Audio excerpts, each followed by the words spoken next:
Genghis Khan, The Complete Rise, Conquests, Empire, and Enduring Legacy. Part 1. The World Before Genghis Khan. The Mongolian steppe in the 12th century stretched across vast grasslands, harsh deserts, and rugged mountains. This landscape shaped everything. The climate swung between brutal winters and scorching summers. Water sources were scattered. Pasture land determined survival. The people who inhabited this region lived as nomads, moving with their herds of horses, sheep, goats, and cattle. Their existence depended entirely on mobility and adaptability. Mongolian society was organized into clans and tribes. Each clan claimed descent from a common ancestor. These clans formed loose confederations that shifted constantly. Leadership was never guaranteed by birth alone. A chief needed to demonstrate strength, wisdom, and the ability to provide for his followers. Loyalty was conditional. If a leader failed, his people might abandon him for a stronger patron. Warfare was endemic. Tribes competed for pasture land, water, and livestock. Raids were common. A successful raid could make a clan prosperous overnight. A failed defense could mean annihilation. Women and children were taken as captives. Horses were the most prized possessions. A warrior's status was measured by the size of his herd and the number of his followers. The steppe peoples were fragmented politically but united by certain cultural practices. They shared similar languages, customs, and spiritual beliefs centered on Tengri, the eternal sky god. Shamans mediated between the human and spirit worlds. Rituals honored ancestors and sought divine favor. Despite these commonalities, the tribes remained divided by ancient feuds, competing ambitions, and the harsh logic of survival. Beyond the steppe lay powerful sedentary civilizations. To the south, the Jin dynasty ruled northern China. The Jin were themselves former nomads, the Jurchen people, who had conquered territory from the Song dynasty and adopted Chinese administrative practices. They viewed the Mongolian tribes as barbarians, useful only as occasional military auxiliaries or trading partners. The Jin played Mongolian tribes against each other, paying tribute to some chiefs to attack others. This policy kept the steppe divided and prevented any unified threat. To the west lay the Turkic peoples and beyond them the Islamic world. Trade routes crossed the steppe, connecting China to Central Asia and beyond. Merchants traveled these paths, but they were vulnerable to raids.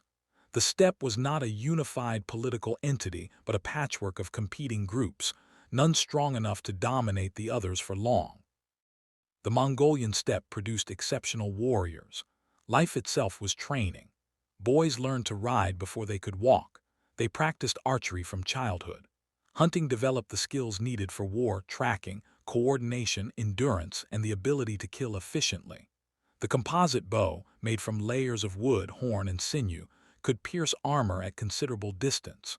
Mongol horses were small but extraordinarily hardy, capable of surviving on minimal forage and traveling vast distances. Yet despite these martial capabilities, the tribes wasted their strength fighting each other. Vendettas passed from generation to generation. Blood feuds consumed clans. Strong leaders occasionally united several tribes, but these confederations rarely outlasted their founders. The steppe seemed destined to remain fragmented, a source of occasional raids but never a threat to the great civilizations surrounding it. This was the world into which Temüjin was born, a world where survival demanded ruthlessness, where loyalty was negotiable, and where the strong devoured the weak. Nothing in the political landscape of 12th century Mongolia suggested that within decades a single leader would unite these fractious tribes and build the largest contiguous land empire in human history. Sources *. Morgan the Mongols *pp. 5368. Weatherford, Genghis Khan and the Making of the Modern World *pp. 318. Grouset, The Empire of the Steppes *pp. 187-01. The Secret History of the Mongols Section 1-52. Atwood Encyclopedia of Mongolia and the Mongol Empire pp. 400–415. Part 2. The childhood of Temüjin. Temüjin was born around 1162, though the exact date remains uncertain. His birth occurred near the Anan River in northeastern Mongolia.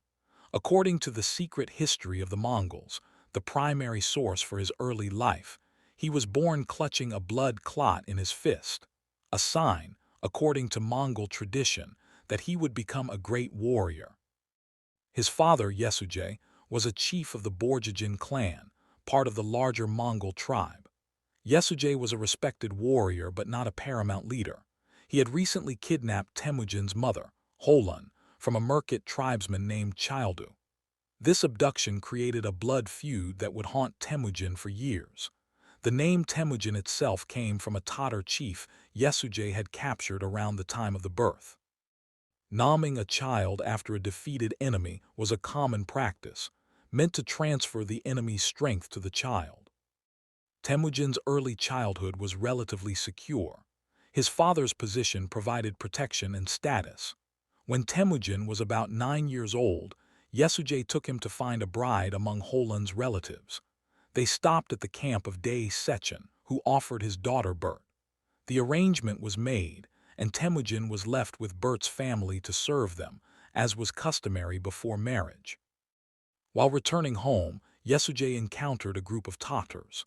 The Tatars and Mongols were longtime enemies. The Tatars recognized Yesuje and, feigning hospitality, invited him to eat. They poisoned him. Yesuje managed to reach home but died soon after. He sent a message asking that Temüjin be brought back, but by the time the boy returned, his father was dead. The death of Yesuje shattered Temüjin's world. Leadership among the Mongols depended on a chief's ability to provide for his followers and lead them in war. A dead chief offered nothing. Yesuje's followers abandoned his family. The clan's leadership passed to other relatives who wanted no competition. Temüjin, his mother Holan, his siblings, and a few loyal retainers were driven away from the main camp. The family faced starvation.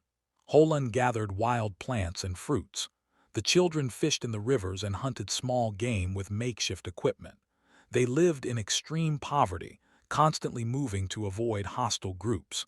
This period of destitution was formative. Temüjin learned that survival required resourcefulness, determination, and the willingness to do whatever was necessary. Tensions within the family ran high. Temüjin and his half-brother Bader quarreled over food and hunting spoils. The conflict escalated. According to the secret history, Temüjin and his full brother Kasar killed Bader. The fratricide horrified their mother, who accused her sons of betraying family bonds. But Temüjin had eliminated a potential rival. The incident revealed his capacity for ruthless calculation. As Temüjin grew into adolescence, he became a target. Members of the Temüjin clan, who had once been allied with Yesuje, saw Temüjin as a potential threat. They raided his camp and captured him. He was placed in a wooden collar called a kang, a device that prevented him from lying down or sleeping comfortably. He was held as a prisoner, likely intended for eventual execution. Temüjin escaped during a celebration when his captors were distracted. With the kang still around his neck, he hid in a river, submerged except for his face. A sympathetic captor named Sorkin Shira found him, but chose not to raise the alarm. Later, Sorkin Shira's sons helped Temüjin remove the kang and provided him with supplies. He returned to his family. This escape became legendary among his followers.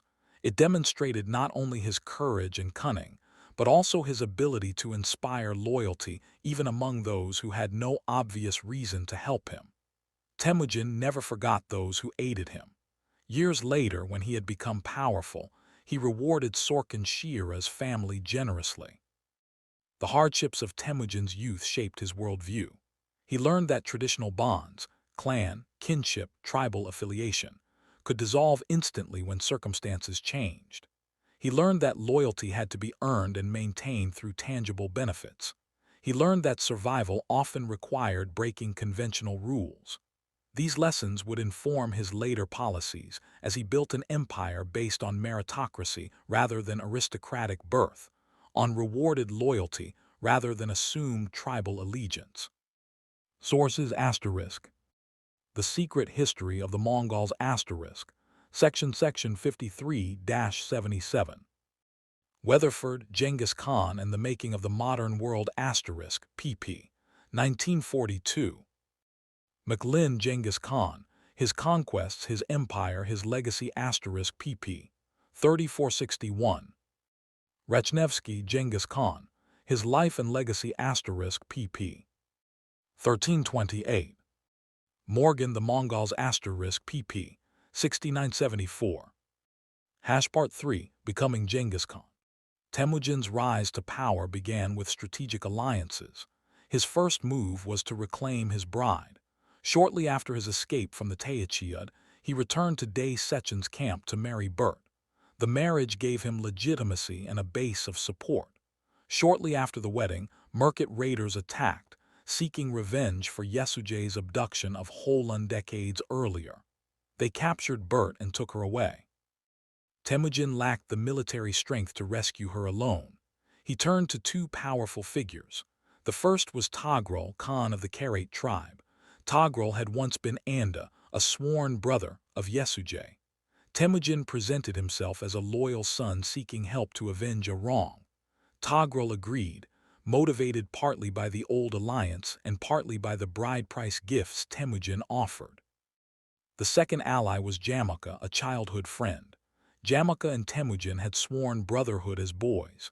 Jamaka commanded significant forces. Together, the three leaders assembled an army and attacked the Merkit camps. The raid was successful. Bert was recovered.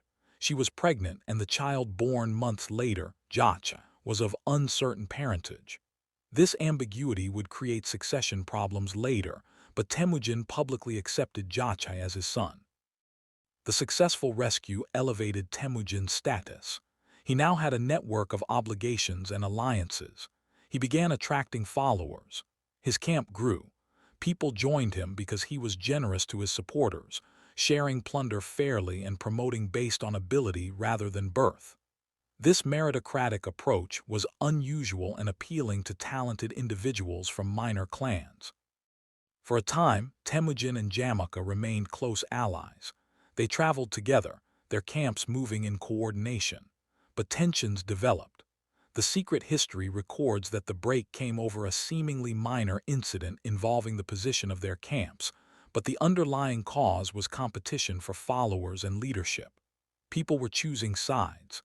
Jamaka represented the traditional aristocratic order, where leadership belonged to those from noble lineages. Temüjin represented something newer, leadership based on competence and loyalty. The split became open conflict. Around 1187, 13 tribes allied under Jamaka's leadership attacked Temüjin.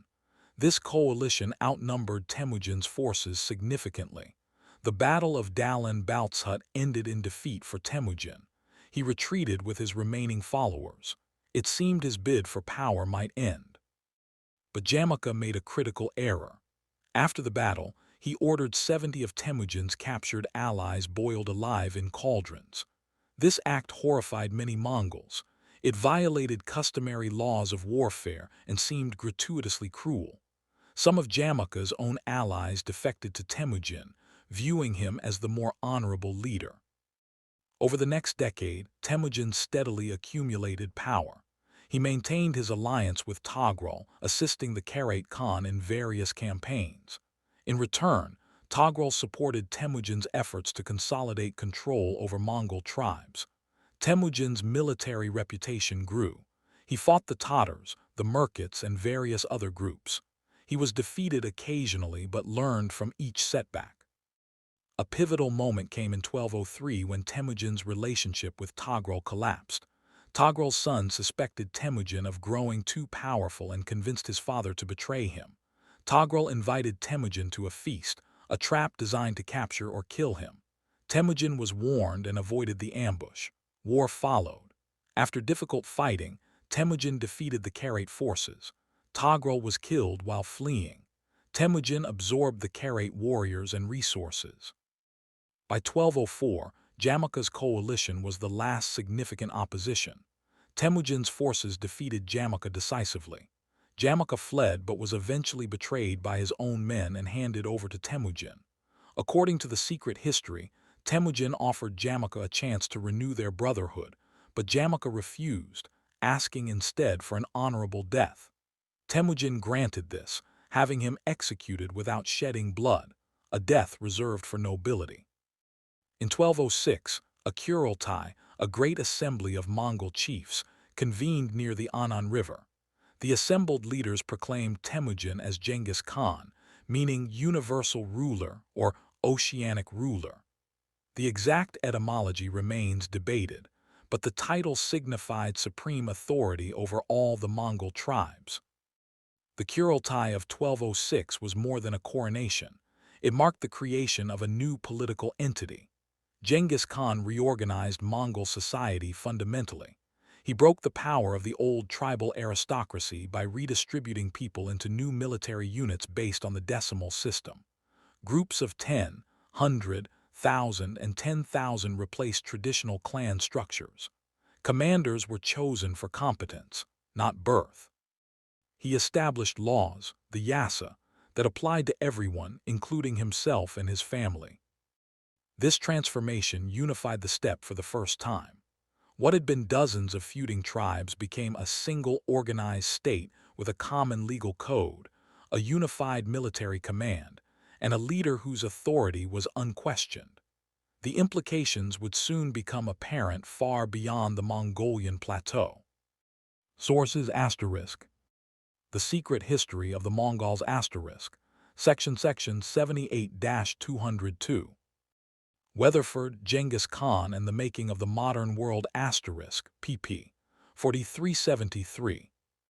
McLynn, Genghis Khan, His Conquests, His Empire, His Legacy ** pp. 62-143. Rachnevsky, Genghis Khan, His Life and Legacy ** pp. 2989. Morgan, The Mongols ** pp. 7589. Part 4, Military Revolution.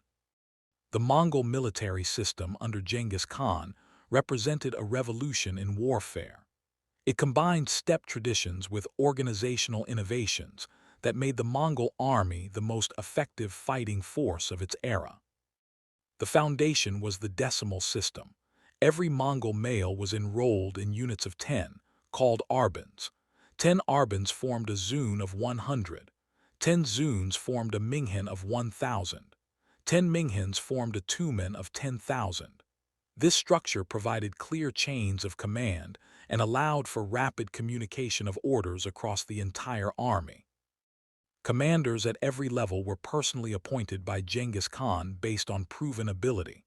Birth and lineage were irrelevant. A talented commoner could rise to command a tumen. This meritocracy ensured that leadership positions went to the most competent individuals. It also created intense loyalty to Genghis Khan personally, as he was the source of all advancement. Discipline was absolute. Orders were followed without question. The decimal organization meant that if one soldier fled in battle, his entire arban of 10 was executed. If an arban fled, the entire zun was executed. This collective responsibility eliminated desertion and ensured that units fought cohesively. Looting before victory was forbidden. Distribution of spoils was carefully controlled, with Genghis Khan receiving a share and the rest divided according to merit and need. The Mongols were born horsemen. Every warrior owned multiple horses, typically 4 or 5. This allowed them to cover vast distances by rotating mounts. A Mongol army could travel up to 100 miles in a day when necessary, far faster than any contemporary force. Horses provided mobility, but they also provided food. Mongol warriors could survive on mare's milk and occasional horse blood drawn from living animals, making their logistics far simpler than armies dependent on supply trains. The composite bow was the primary weapon. Made from layers of wood, horn, and sinew, it required months to construct but could shoot arrows with tremendous force and accuracy. Mongol warriors trained from childhood, developing the strength and skill to shoot accurately from horseback at full gallop. They could shoot forward, backward, and to either side. A mounted archer could loose arrows rapidly, then retreat before enemy infantry could close the distance. Psychological warfare was systematic. The Mongols employed terror deliberately. Cities that surrendered immediately were often spared and treated relatively well. Cities that resisted faced complete destruction. Survivors were sometimes massacred, and the stories of these massacres spread rapidly. This created a calculation for defenders: surrender and survive, or resist and face annihilation. Many cities chose surrender. Intelligence gathering was sophisticated. Before every campaign, Genghis Khan dispatched merchants, spies, and envoys to gather information. They mapped routes, identified political divisions, assessed military capabilities, and located resources. By the time Mongol armies arrived, their commanders possessed detailed knowledge of the terrain and the enemy. Communication across the army used a system of flags, smoke signals, and mounted messengers. Even in the chaos of battle, commanders could coordinate movements. The Mongols practiced complex maneuvers involving feigned retreats, envelopments, and coordinated strikes from multiple directions. These tactics required training and discipline beyond what most armies of the period could achieve. The feigned retreat was particularly effective. Mongol cavalry would attack, then appear to break and flee. Pursuing enemies would lose formation, chasing what seemed like a defeated force. Suddenly, the Mongols would wheel and counterattack, often while fresh units struck the enemy's flanks or rear. This tactic defeated numerous armies that believed they were on the verge of victory. Siegecraft initially challenged the Mongols, who came from a culture without fortified cities. But Genghis Khan adapted. He recruited Chinese, Persian, and other engineers who understood siege warfare. These specialists built trebuchets, siege towers, and other devices. They also devised methods to undermine walls and redirect rivers to flood or deprive cities of water. The Mongols learned quickly and became proficient at sieges. The army's organization extended beyond the battlefield. The YAM system, a network of relay stations, allowed messages to travel across the empire at remarkable speed. Messengers could change horses at regular intervals, maintaining high speeds over long distances. This communication network enabled centralized command even as the empire expanded across thousands of miles. Mongol logistics were minimal by the standards of other armies. Warriors carried their own equipment. They lived off the land when possible and off their herds when necessary. This meant Mongol armies were not tied to supply lines. They could operate deep in enemy territory without the vulnerability that plagued other forces. Military campaigns were meticulously planned. Genghis Khan convened councils of his generals, debating strategies and considering intelligence reports. Once a plan was decided, it was executed with precision. Multiple armies might coordinate attacks separated by thousands of miles, timing their movements to converge on targets simultaneously. The Mongol military also incorporated foreign troops. Conquered peoples provided infantry, siege specialists, and cavalry. These auxiliary forces were integrated into the Mongol command structure. The most capable were promoted. This system turned enemies into assets and expanded the military's capabilities. What made the Mongol army nearly unstoppable was the combination of mobility, discipline, meritocratic leadership, superior intelligence, psychological warfare, and adaptability. They could outmaneuver opponents, outfight them in open battle, and outlast them in sieges. They learned from every encounter, adopting useful techniques and discarding what did not work. Genghis Khan created not just an army but a military system that could expand, adapt, and dominate across diverse terrains and against varied enemies. Sources **. May the Mongol Art of War *pp. 182. Saunders, The History of the Mongol Conquest *pp. 5578. Weatherford, Genghis Khan and the Making of the Modern World *pp. 7494. Morgan the Mongols *pp. 9107. Chambers the Devil's Horseman, The Mongol Invasion of Europe *pp. 2351. Part 5, Conquest of Northern China.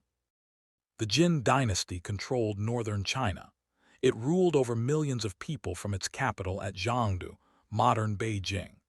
The Jin emperors commanded substantial armies, fortified cities, and resources that dwarfed anything available on the Mongolian steppe.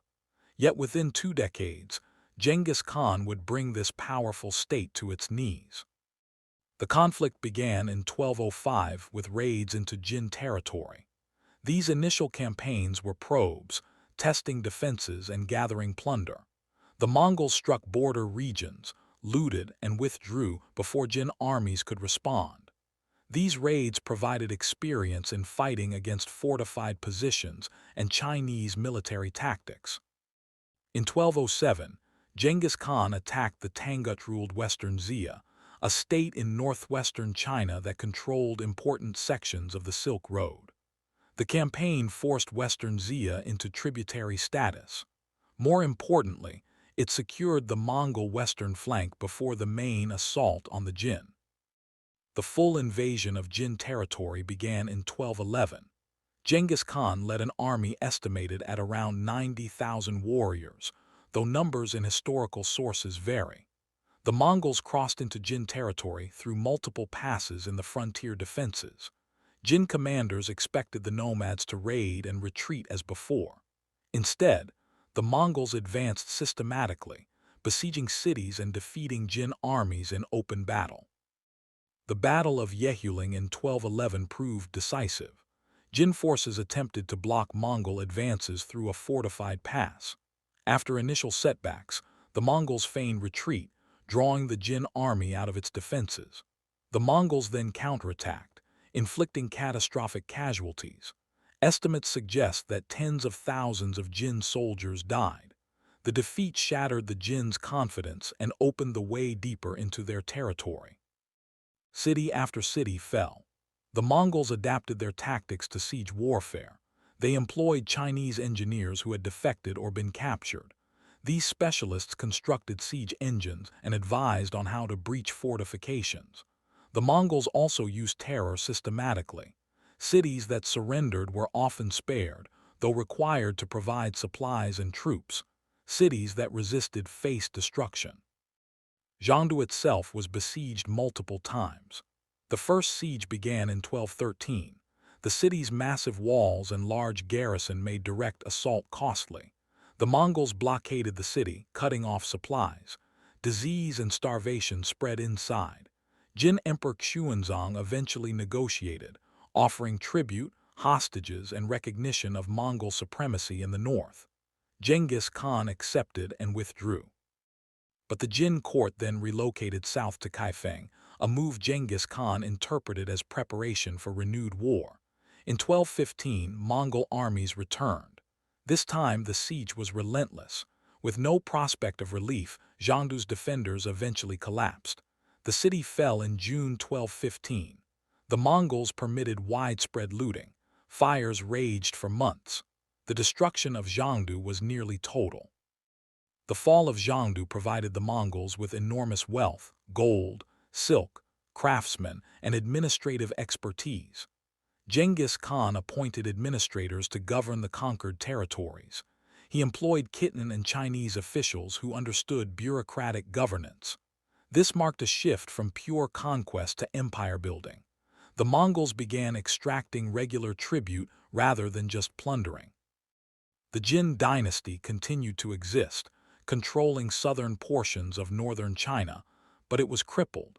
Its northern territories were lost, its economic base devastated, and its military severely weakened. The Jin would limp along for another 2 decades before being finally destroyed by the Mongols under Genghis Khan's successors. The Chinese campaigns transformed the Mongol Empire. The wealth seized funded further conquests. The administrative practices learned would be applied across the empire.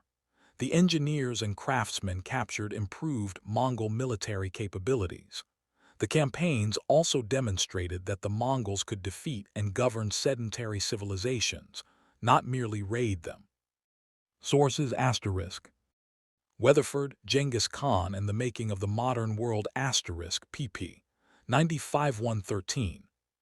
Saunders, The History of the Mongol Conquest *pp. 79-94. Morgan, The Mongols *pp.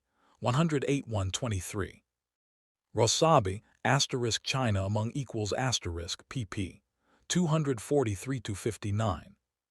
The Secret History of the Mongols Section 195-208. Part 6. War against Khwarazm. The Khwarezmian Empire stretched across Central Asia, encompassing modern Iran, Turkmenistan, Uzbekistan, and parts of Afghanistan. It was wealthy, militarily powerful, and ruled by Shah Mohammad II. The empire controlled critical trade routes in prosperous cities like Bukhara, Samarkand, and Urgench. Genghis Khan initially sought trade relations, not war. In 1218, he dispatched a trade caravan of several hundred Muslim merchants under Mongol protection. The caravan carried gold, silver, silk, and other valuable goods. When it reached the border city of Otrar, the governor, Inalchuk, accused the merchants of being spies. He seized the caravan's goods and executed the merchants. Genghis Khan sent envoys to Shah Mohammad demanding that Inalchuk be handed over for punishment.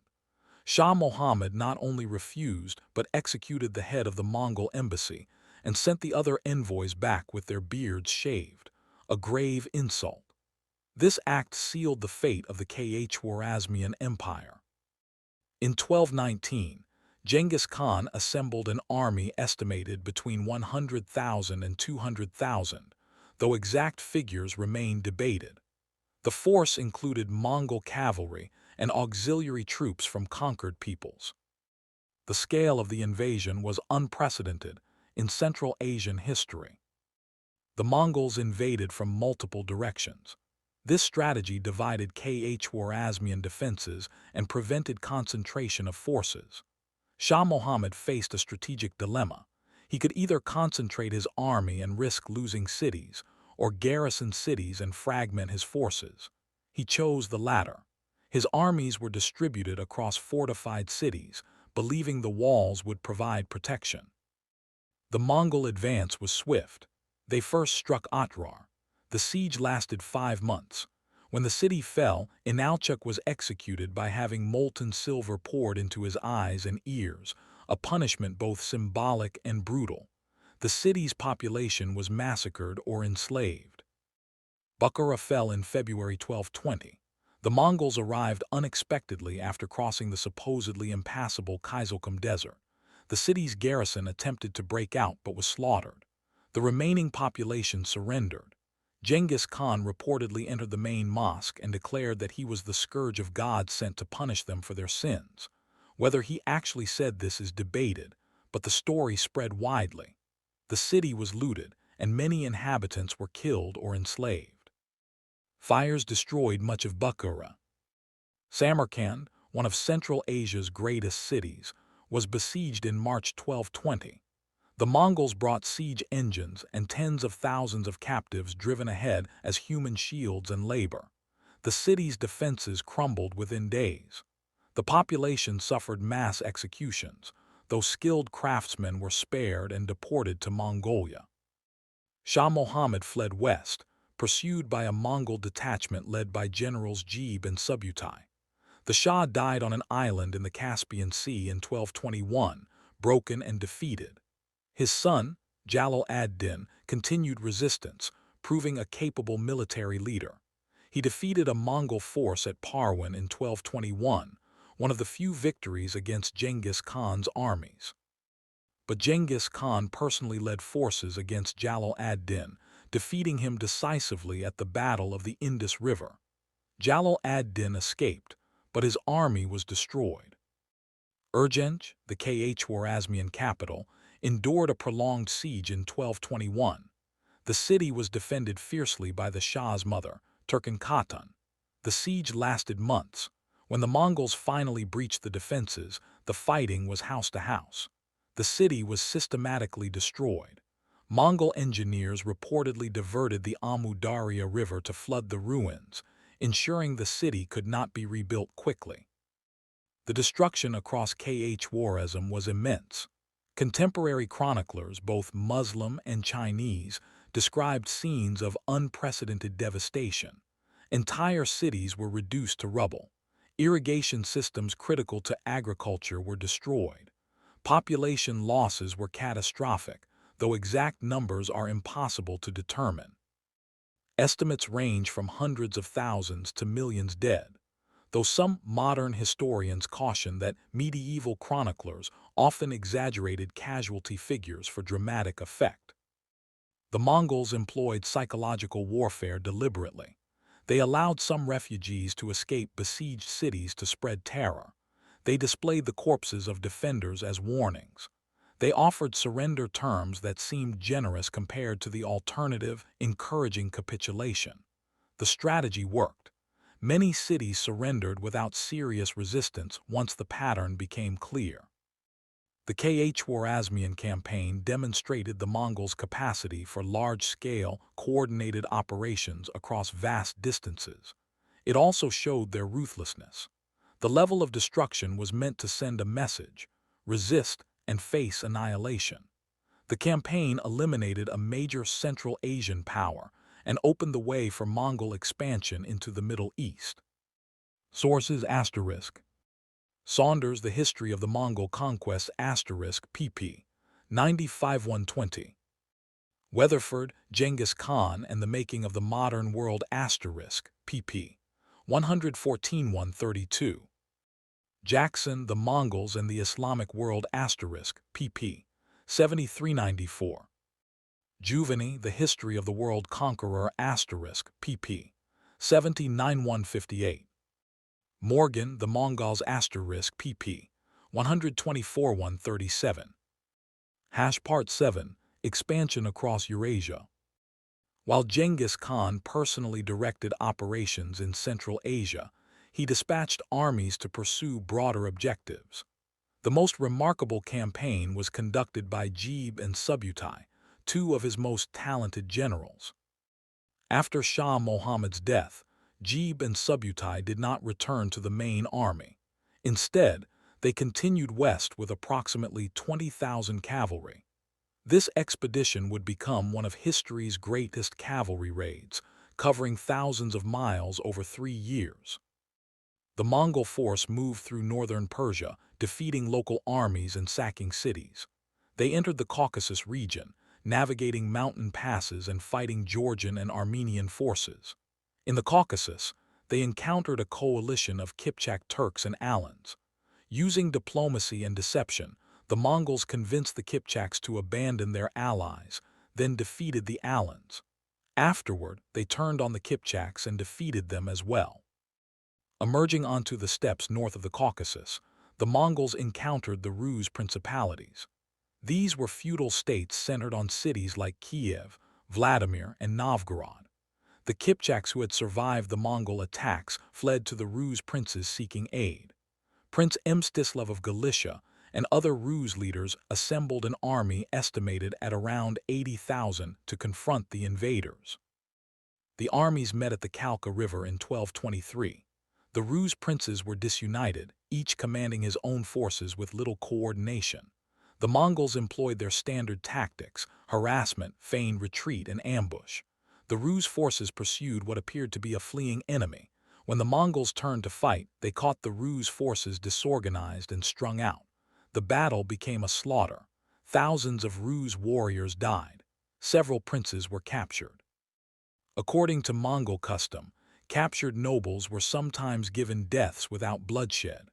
The captured princes were placed under wooden boards, and the Mongols held a victory feast on top, crushing them to death. After the victory, Jebe and Subutai did not press further into Rus territory. They turned east, rejoining the main Mongol forces in 1224. The campaign had been reconnaissance in force. It demonstrated that the regions west of the Caspian were vulnerable and potentially valuable targets for future conquest. Meanwhile, Genghis Khan continued operations against remaining centers of resistance in Central Asia and Afghanistan. Balkh, Herat, and other cities fell. Mountain fortresses were besieged and captured. By 1224, organized resistance in the region had ceased. The conquered territories were organized into administrative units. Governors were appointed, often chosen from the local elite willing to collaborate. Tax systems were established based on existing models, but adapted to Mongol needs. The expansion also moved east. Mongol forces campaigned into Tibet, establishing suzerainty over some regions. The Tangut Western Xia, which had earlier submitted, rebelled when summoned to provide troops for the Khwarezmian campaign. This act of defiance would have consequences. By the mid-1220s, the Mongol Empire stretched from Korea in the east to the Caspian Sea in the west, from Siberia in the north to the borders of India in the south. This represented the largest contiguous land empire yet assembled. Controlling this vast territory required more than military might. It required administration, communication, and systems to extract resources without provoking constant rebellion. Genghis Khan addressed these challenges through a combination of policies. Local leaders who submitted were often retained in their positions, provided they paid tribute and provided troops when demanded. Religions were tolerated. Trade was encouraged. The Yam postal system expanded, linking distant regions to the capital at Karakoram.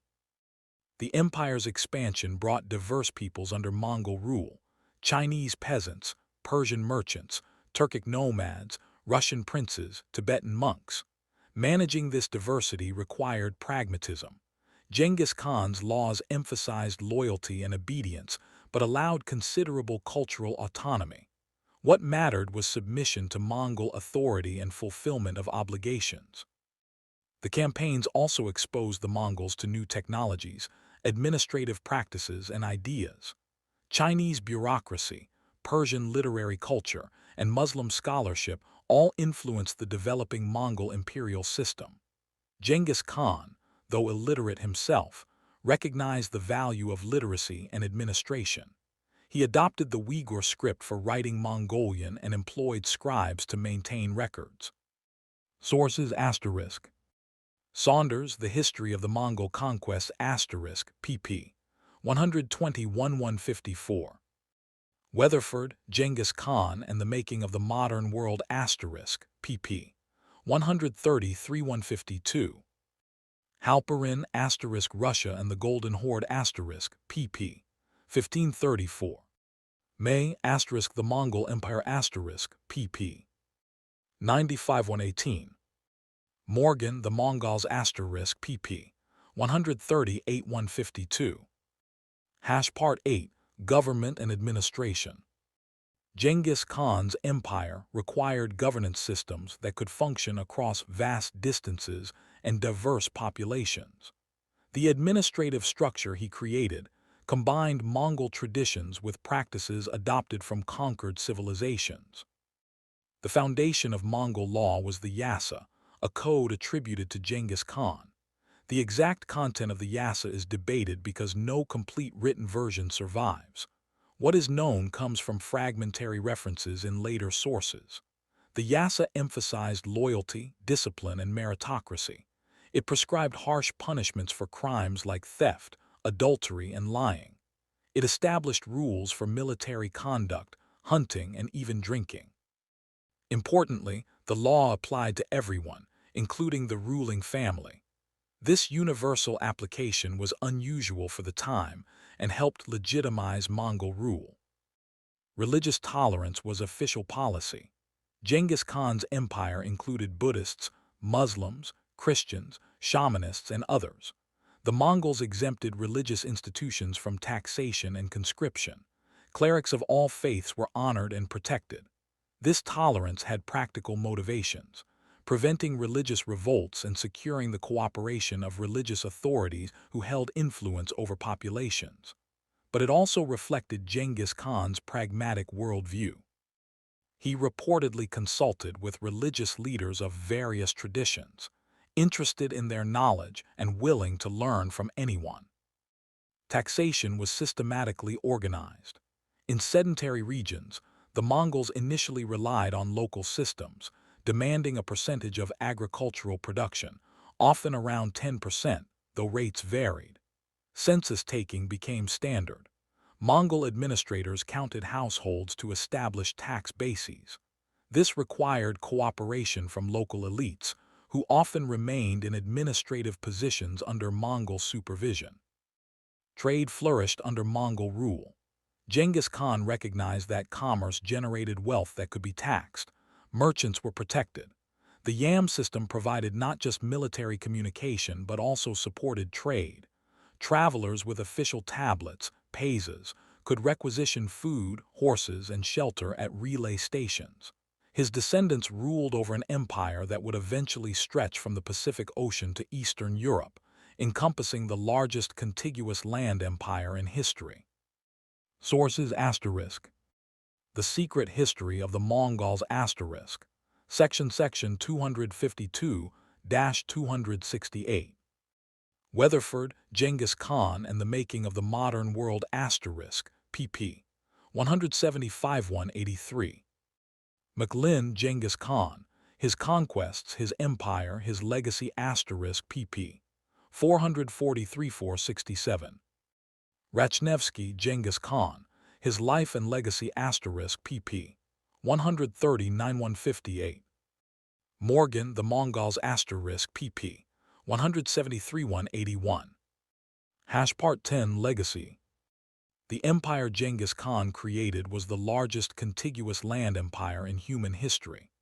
At its greatest extent under his successors, it stretched from Korea to Hungary, from Siberia to Burma, encompassing approximately 24 million square kilometers.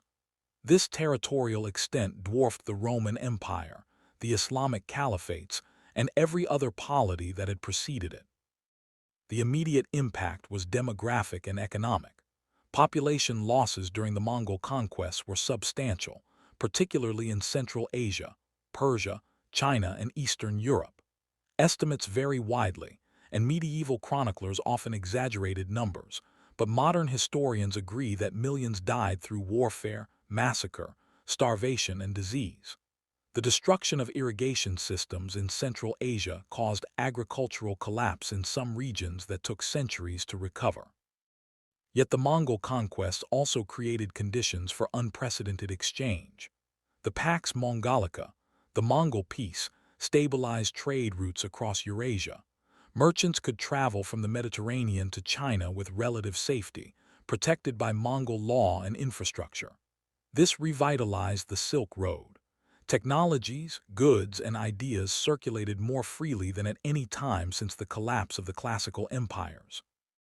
Gunpowder technology, developed in China, moved west through Mongol territories and eventually reached Europe, transforming warfare.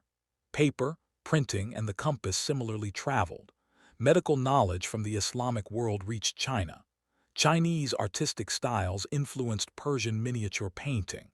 Astronomical observations were shared between Chinese, Persian, and later European scholars.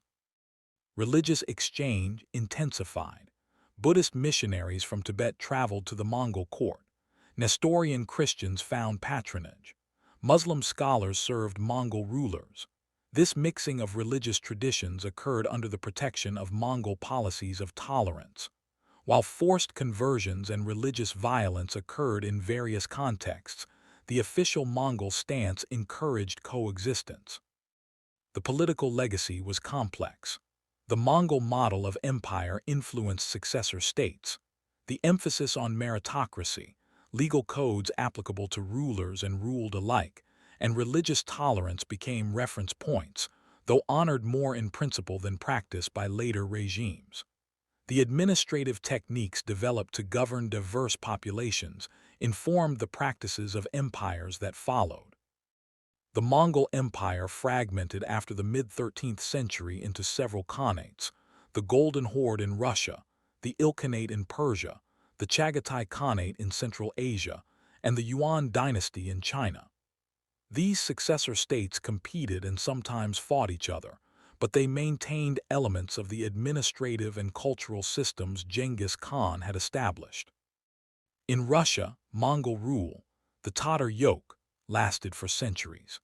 The Golden Horde's influence shaped Russian political development, military organization, and administrative practices. The Moscow Principality eventually emerged as the dominant Russian power, partly by serving as tax collectors for the Mongols, a role that provided both wealth and administrative experience. In China, the Yuan dynasty established by Genghis Khan's grandson Kublai ruled until 1368. The Mongols brought together the north and south of China, which had been divided for centuries. They patronized arts and sciences, and facilitated cultural exchange between China and the rest of Eurasia. The Ming dynasty that overthrew the Yuan retained many administrative practices. In Persia, the Ilkhanate eventually converted to Islam and became patrons of Persian culture. The Mongol period saw a flourishing of Persian historiography, poetry, and art. Works like Rashid al-Din's Compendium of Chronicles a universal history, were produced under Mongol patronage. Modern historical assessment of Genghis Khan varies significantly.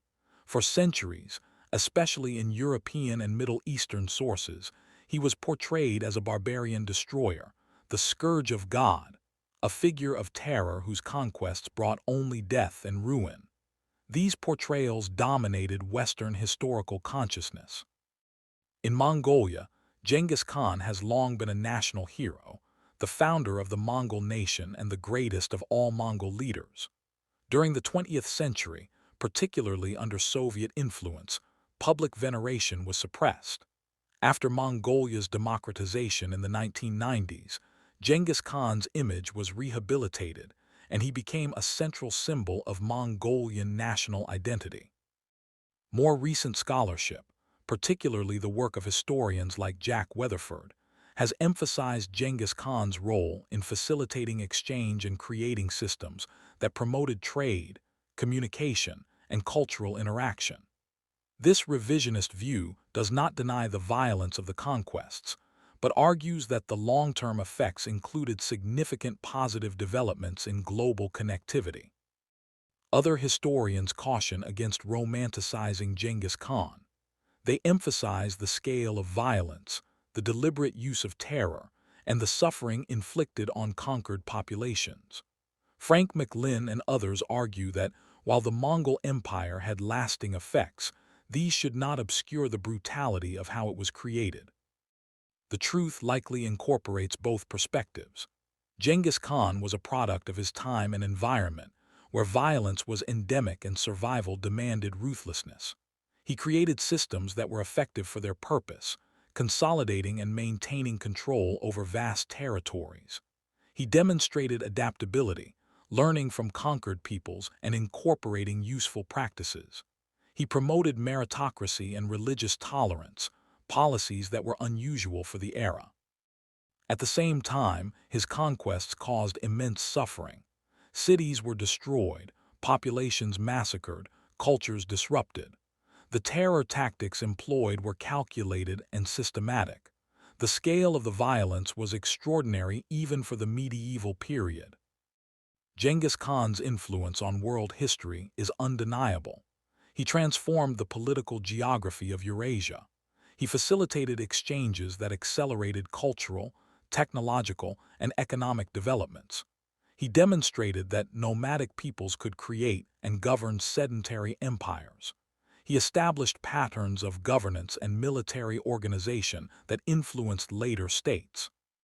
His life trajectory from impoverished outcast to ruler of the largest land empire in history remains one of history's most dramatic transformations. The systems he created outlasted him, shaping the development of Eurasia for centuries. The memory of his conquests, both their terror and their transformative effects, continues to influence how we understand power, empire, and historical change. Historians will continue to debate Genghis Khan's legacy.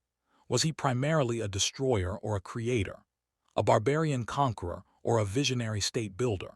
The answer depends partly on perspective. victims of his conquests experienced very different realities than those who benefited from the subsequent peace and trade. What remains clear is that few individuals in history have had a comparable impact on the trajectory of human civilization.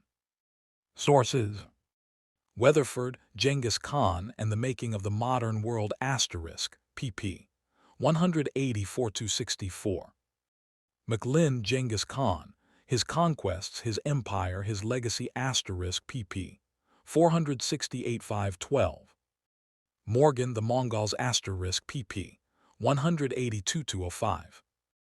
May * The Mongol Empire * pp. 257–318. Alsen, Culture and Conquest in Mongol Eurasia * pp. 211–34. Rosabi, The Mongols, A Very Short Introduction * pp. 89–118. Atwood, Encyclopedia of Mongolia and the Mongol Empire * pp. 205–28.